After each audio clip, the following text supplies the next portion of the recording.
Polres Padang Pariaman, Sumatera Barat kerahkan 5 unit alat berat untuk membersihkan material longsor di beberapa titik di kawasan. Penyebaran alat berat untuk percepatan pembangunan kembali pasca bencana.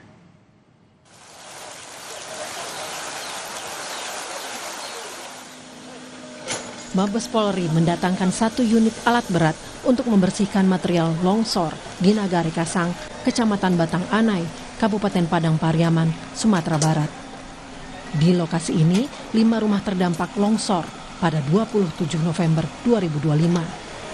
3 diantaranya hancur dan menyebabkan 2 orang meninggal. Pengerahan alat berat baru dilakukan karena keterbatasan jumlah alat berat di tengah banyaknya titik bencana. Kehadiran alat berat ini disambut haru warga terdampak bencana. Dengan ini warga berharap dapat menemukan barang-barang yang masih bisa disimpan, terlebih untuk mengenang anggota keluarga yang sudah berpulang akibat bencana. Pertama sekali saya sebagai anak dari almarhumah yang terdampak longsor, itu saya sangat berterima kasih sekali kepada Bapak Polri, Bapak Polres dan jajarannya, serta Bapak Ambarita sudah memberikan kami bantuan material, logistik dan juga alat berat yang selama ini memang kami tunggu-tunggu kedatangannya. Karena kemungkinan rumah ini banyak kenangannya, ada sedikit peralatan yang mungkin bisa diselamatkan walaupun sudah sebulan. Kami sangat berterima kasih sekali kepada Bapak Polri atas bantuan ini. Secara keseluruhan, Mabes Polri memberi bantuan 5 unit alat berat untuk penanganan pasca bencana di Kabupaten Padang Pariaman, Sumatera Barat. Seluruh unit disebar di 3 kecamatan, yakni di Kecamatan Batang Anai, Kecamatan Nan Sabaris, dan Kecamatan Lubua Alung. Kami dari Polres Padang Pariaman menerjunkan 1 alat berat ya dari Polri yang langsung diterjunkan ke Korong Kasai, Nagari Kasang, Kecamatan Batang Anai, Padang Pariaman. Selain optimalisasi pembersihan kawasan terdampak bencana, Polres Padang Pariaman terus berupaya mempercepat normalisasi fasilitas umum, trauma healing, penyaluran air bersih, dan pembangunan hunian sementara di masa transisi pemulihan pasca bencana. Rio Johannes, Dedi Rizky Ginting, Kompas TV, Padang, Sumatera Barat.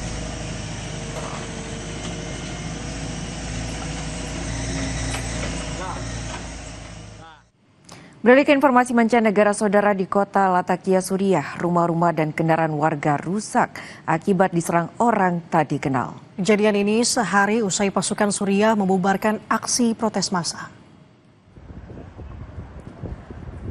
Toko-toko yang rusak dan juga mobil-mobil yang terbakar terlihat di lingkungan yang mayoritas dihuni warga minoritas Islam atau warga Alawit di kota Latakia, Suriah, Selasa waktu setempat, saudara. Insiden itu terjadi pada Senin malam, sehari setelah pasukan Suriah membubarkan protes warga Alawit soal serangan terhadap komunitas mereka. Identitas penyerang yang disebut membawa senjata tajam hingga kini belum juga diketahui. Kendaraan yang diparkir juga hangus terbakar.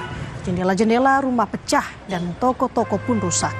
Warga yang menjadi saksi mata menyebut para penyerang masih tergolong remaja dan juga memaki-maki warga saat akan menghentikan aksi kriminal tersebut. على الموتورات شيء 100 واحد ما خلوا شيء بالشارع العام وما كسروا وضربوا عن محل جنيه. الاهالي خافوا حالهم تخبوا بالبيوت. بعد شوي اجى الجيش كانوا فلوا من المنطقه كلها وعادوا المشوار مره ثانيه، كمان اجوا الاولاد على الموتورات مره ثانيه كفوا الباقي وبعد شوي كمان جا الجيش لحقن مره ثانيه. Ribuan pengungsi Gaza menghadapi musim dingin yang memprihatinkan, saudara. Mereka bertahan di musim dingin dengan tenda-tenda seadanya. Proses gencatan senjata di Gaza nampaknya masih lambat. Sementara hingga kini pengungsi yang masih bertahan menggunakan tenda seadanya harus menghadapi kondisi dingin yang lebih parah. Kementerian Kesehatan Gaza menyebutkan puluhan orang termasuk bayi tewas karena mengalami hipotermia.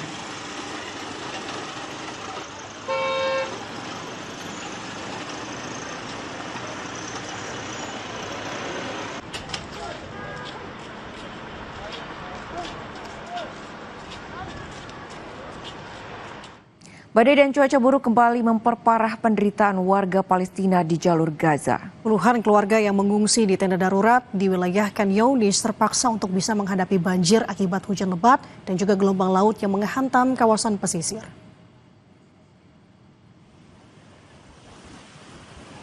Saudara, beginilah kondisi tenda pengungsi di tepian pantai Khan Younis, jalur Gaza pada Minggu waktu setempat.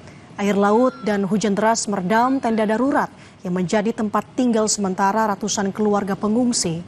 Warga juga telah berupaya untuk menahan air sejak malam hari, saudara, dengan menggali saluran air secara manual, namun tidak berhasil. Hujan lebat disertai dengan angin kencang yang menimpa wilayah ini juga telah mengakibatkan 17 orang meninggal dunia, di mana 4 orangnya adalah anak-anak.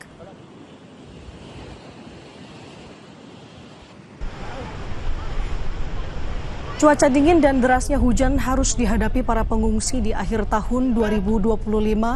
Menurut Kementerian Kesehatan Gaza yang merupakan bagian dari pemerintahan yang dikelola oleh Hamas, sejak 13 Desember lalu belasan korban meninggal, termasuk seorang bayi yang berusia 2 minggu akibat hipotermia. Tugas penyelamat telah memperingatkan warga untuk tidak tinggal di bangunan yang rusak karena bangunan tersebut bisa saja runtuh. Namun saudara, dengan sebagian besar wilayah yang hancur, hanya ada sedikit tempat untuk berlindung dari hujan. Pengungsi pun berharap ada tempat berlindung yang layak untuk mereka.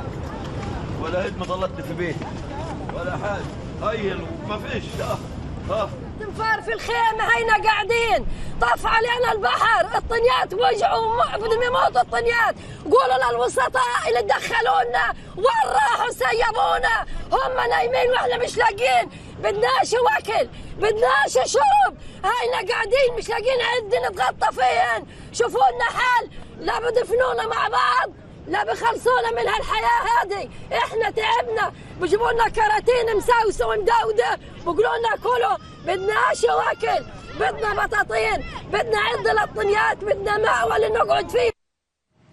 Pertemuan Perdana Menteri Israel Benjamin Netanyahu dan Presiden Amerika Serikat Donald Trump di Florida, Amerika Serikat tak serta-merta memberi harapan bagi warga Palestina. Warga yang kini sudah menjadi pengungsi menanggapi dengan pesimistis. Para pengungsi di jalur Gaza, Palestina tak banyak berharap dengan hasil pertemuan antara Donald Trump dan Benjamin Netanyahu. Pertemuan keduanya membahas fase kedua gencatan senjata lanjutan. Namun pengungsi di Gaza yang terus berjuang bertahan hidup justru menilai kedua pemimpin negara tersebut menggunakan gencatan senjata sebagai sarana mencapai tujuan politik. Pengungsi Gaza juga menyebut Trump dan Netanyahu adalah pembohong. Namun ada juga yang berharap pertemuan keduanya dapat menghentikan penderitaan warga Palestina.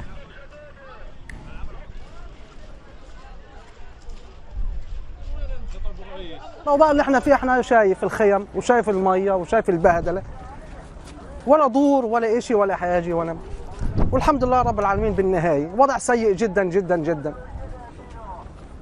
بالنسبة لقاء السيد نتنياهو والسيد ترامب الاثنين أكذب من بعض هذا بيكذب على هاي وهاي بيكذب على هاي وبالنهاية احنا مكلينها غزة خارج الخارطة من الآخر يعني. زي ما انت شايف عايشين في شوادر في خيم وزي ما انت شايف الدمار والخراب اللي عايشين واحنا ان شاء الله بالنسبه لترامب ونتنياهو يخلصونا ان شاء الله متفائلين خير يعني ان شاء الله انكم تخلصونا على الوضع اللي احنا اللي فيه انتم شايفين وضعنا مأساوي كل غلاء معيشه والحياه صعبه وعندنا اطفال وعندنا كبار السن.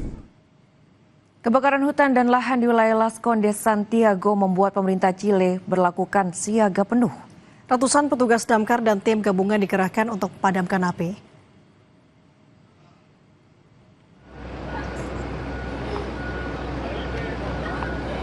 Rekaman yang diunggah pada Senin kemarin ini menunjukkan kobaran api dan asap tebal mengepul di atas Bukit San Carlos, Santiago. Otoritas setempat menyebutkan sekitar 470 hektar terbakar. Selain melalui darat, pemadaman juga dilakukan melalui udara, saudara. Meski masih diminta untuk bertahan dalam rumah, namun warga diminta siaga untuk mengungsi jika sebaran api semakin meluas. Sebelumnya, saudara, kebakaran hutan terjadi di kawasan San Pedro de Melipilla yang menghanguskan sekitar 2.500 hektar. Peristiwa tersebut memaksa warga untuk mengungsi.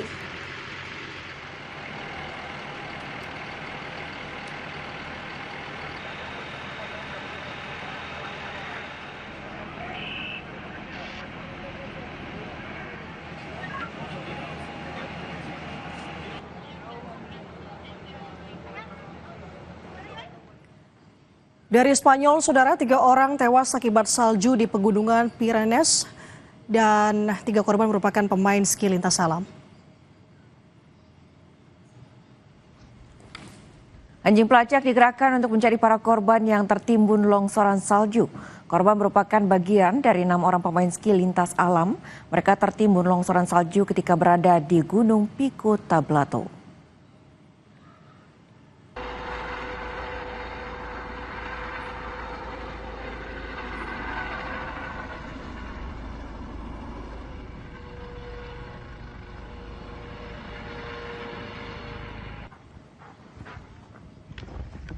Warga Timur Laut Amerika Serikat bersiap-siap menghadapi badai musim dingin yang ganas Selasa waktu setempat. Angin kencang, salju lebat, dan suhu yang sangat dingin diperkirakan akan melanda.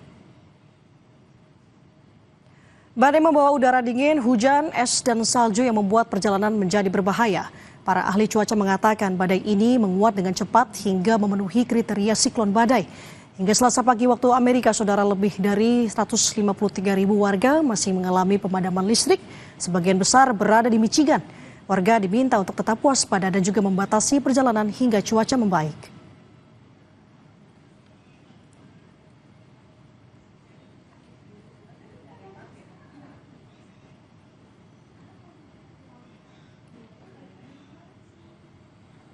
Saudara, kami akhiri Kompas Pagi hari ini, dan di penghujung hari di tahun 2025 ini kami tak lupa mengucapkan selamat menyambut tahun baru 2026. Saya Claudia Carla. Dan saya Nanda Aprilia, semoga hal-hal baik selalu menyertai Anda. Selamat pagi, salam aktivitas, sampai jumpa.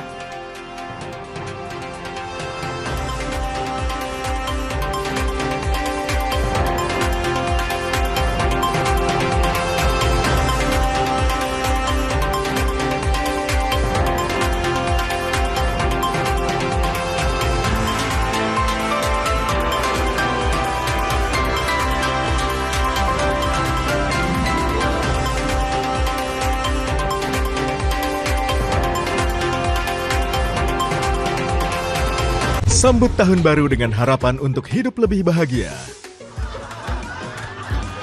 Nikmati sejenak kreasi eksperimen sosial